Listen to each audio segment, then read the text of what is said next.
Muy buenas a todos, espero que se encuentren muy bien. Vamos a hablar de una joya oscura, elegante y deliciosa de ver, que pertenece al maestro del gótico moderno, Tim Burton. La película es Sleepy Hollow, de 1999, y es una película que mezcla el horror clásico, un cuento macabro y el humor negro con esa estética barroca que solo Tim Burton sabe manejar.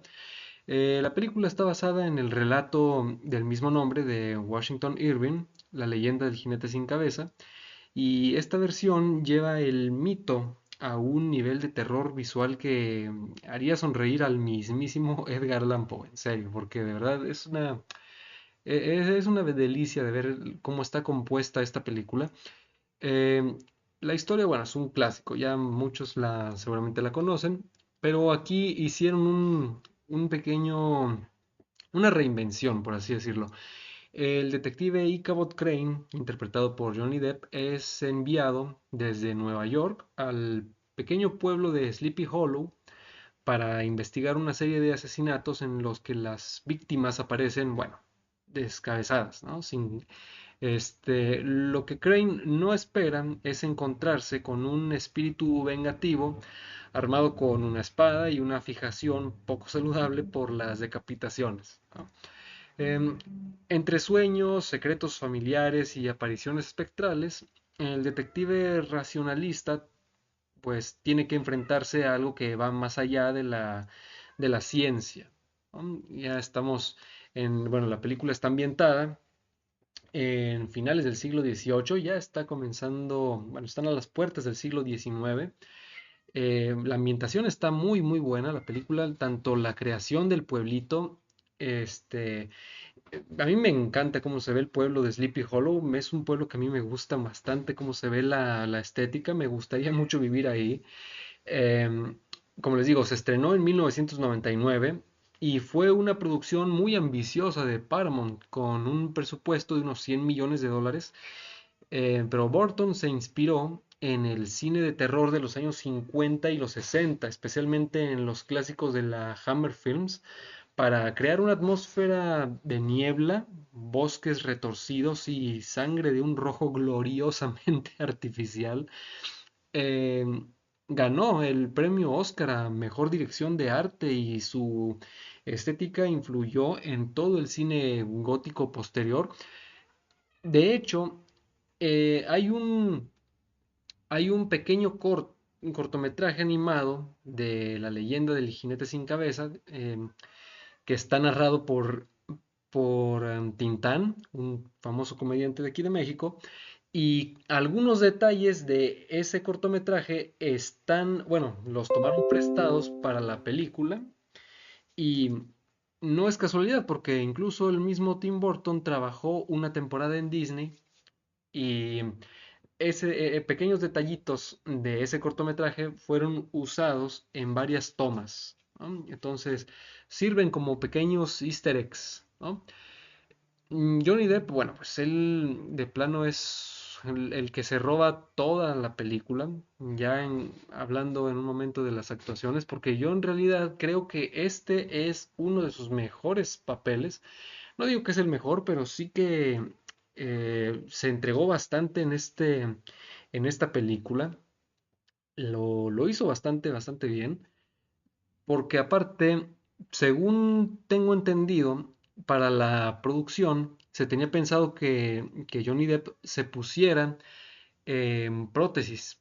Una nariz bastante prominente, orejas grandes y un mentón prostético para parecerse más al Ichabod Crane del cuento clásico y de la versión animada, y que no se viera tanto como el galán que lo vemos ahí en la película. Pero creo que estuvo bien. Bueno, me hubiera gustado ver eso, pero creo que la decisión de que se mantuviera sin tanto maquillaje le sirvió, porque creo que la actitud y su forma de comportarse es la más apegada a lo que es el cuento original y la adaptación de animación, ¿tá? Y bueno, Aquí, pues Johnny Depp pues, ofrece una versión muy peculiar de Ichabod Crane. Es un investigador torpe, supersticioso y encantadoramente cobarde, que combina perfectamente con el tono de la película. Yo creo que incluso podríamos decir que es una versión muy diluida de Sherlock Holmes. También tenemos a Christina Ricci, que brilla como Katrina Van Tassel, la misteriosa heredera con más secretos que sonrisas. Em, y bueno, también está Christopher Walken, que mete miedo con solo existir en la película como el jinete sin cabeza. Em, Agrega también a Miranda Richardson y Michael Gambon, y vaya, también aparecen un buen puño de actores que ya han tenido su participación en películas de Tim Burton, como Michael Gove. em, Ian McDermott también aparece ahí. Bueno, es incluso Christopher Lee, el inmortal Christopher Lee, también tiene un cameo en la película. La película tiene un casting brutal de puros talentos británicos, sobre todo porque ellos son, en su mayoría, han participado en teatro, y esta peli se siente en parte como una obra de teatro. Entonces, de plano, creo que fue un muy buen acierto todo el casting que se le dio a la película. El guión está escrito por Andrew Kevin Walker, responsable de la película Seven, y combina el misterio, el horror y humor con mucha elegancia.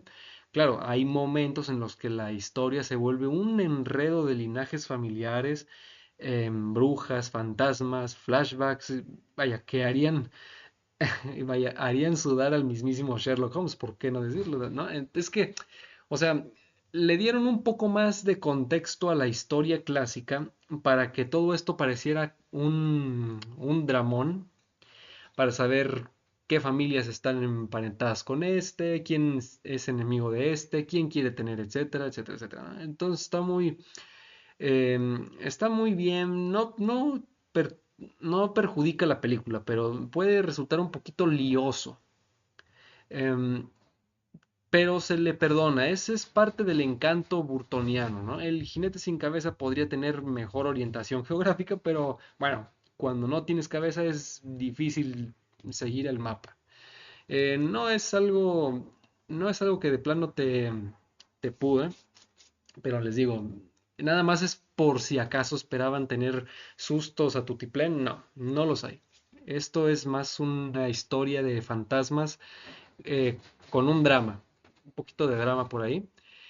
La dirección de arte, bueno, también es un festín visual de sombras, niebla y decapitaciones elegantísimas. Johnny Depp es adorable y neurótico a partes iguales. Genial. Toda escena en la que él participa es buenísima. La fotografía corre a manos de Emanuel Lubezki, que es mexicano también y ganador del Oscar. Creo que lo ganó por la película El Renacido. No recuerdo si fue por El Renacido o Gravedad, pero sí. También, bueno, sencillamente todo es gótica, preciosa, está genial. La música de Danny Elfman, que le da alma y ritmo a esta historia de terror, bueno, también está buenísima. Ya, Danny Elfman es una de las mancuernas que conforman el equipo de Tim Burton. En esta imagen, pues vemos a los actores que participaron en la historia. Les digo, ahí está Michael Gambon, que falleció hace poco. Michael Gove también, que hizo de Alfred en las películas de Batman. Ian McDiarmid, que es el Darth Sidious en Star Wars. Y ay, se me fue el nombre de este tipo, pero bueno, es el que hace del papá de Delia en la película de Beetlejuice.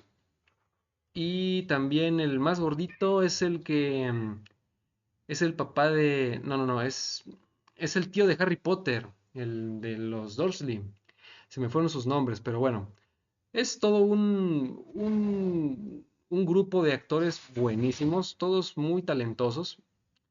Lo malo es que tiene un exceso de explicaciones sobre la maldición que puede romper con el misterio de la historia. Em, porque si ya se han leído el cuento original, bueno, sabrán que es muy sencillo, es todo muy simple. Y aquí nos dan mucho más contexto. Está bien, pero puede resultar un poco lioso. Algunas actuaciones pueden incluso sentirse un poco planas. Cough, cough, te estoy hablando a ti, Cristina Ricci, cough, cough. Y si esperaban terror puro, pues bueno, te topas con más cuento que susto, porque realmente aquí no es una historia que te vaya a dar miedo así a cascoporro, no es así. Em, Más que nada hay sustos de tipo jumpscares, o sea, sustos baratitos, pero bueno, en sí todo lo que es la película es lo más rescatable. La película es muy buena, a mí me encanta muchísimo. Curiosamente, Tim Burton quería que el jinete tuviera un diseño de cabeza propio, pero finalmente optó por no mostrarla casi nunca, lo que aumentó su misterio, sino hasta casi al final o un par de escenas de flashback. Y además el propio Christopher Walken se negó a usar lentes de contacto especiales para los ojos del jinete, así que lo solucionaron con CGI. ¿Y cuál fue el resultado? Bueno, pues pesadillas garantizadas. Ojo, sí llegó a usar los pupilentes en escenas donde tenía que estar estético o de plano era un zoom a todo su rostro, pero cuando eran escenas de movimiento, como por ejemplo casi al final, no los lleva, es pura edición. Pero vaya, está bien, tampoco es que le echemos de menos todo eso. Christopher Walken es un tipo, vaya, que te saca un susto verdaderamente bueno, o sea, desde los años 80, 90 ya venía cargando con una fama de estar loquito. Pero bueno, Sleepy Hollow es una de las mejores mezclas de terror clásico y fantasía gótica del cine moderno. Es una carta de amor a todos los monstruos, las brujas, las historias que se cuentan al calor de una vela o de la hoguera, no sé. Es oscura, poética, sangrienta. Es Tim Burton en su punto más elegante y macabro. Ideal para una noche de Halloween, para esta temporada, o para cuando necesitas recordarte que vaya, ¿por qué el cine puede ser tan hermoso, ¿no? Incluso cuando rueda una cabeza por ahí en los frames que están en movimiento. Pero bueno, yo quisiera saber ustedes qué opinan en caso de que ya la vieron. Déjenmelo saber en la caja de comentarios para que yo los lea. Dejen su like, suscríbanse, compartan. Les mando un saludo a todos y nos vemos en un siguiente video. Hasta pronto.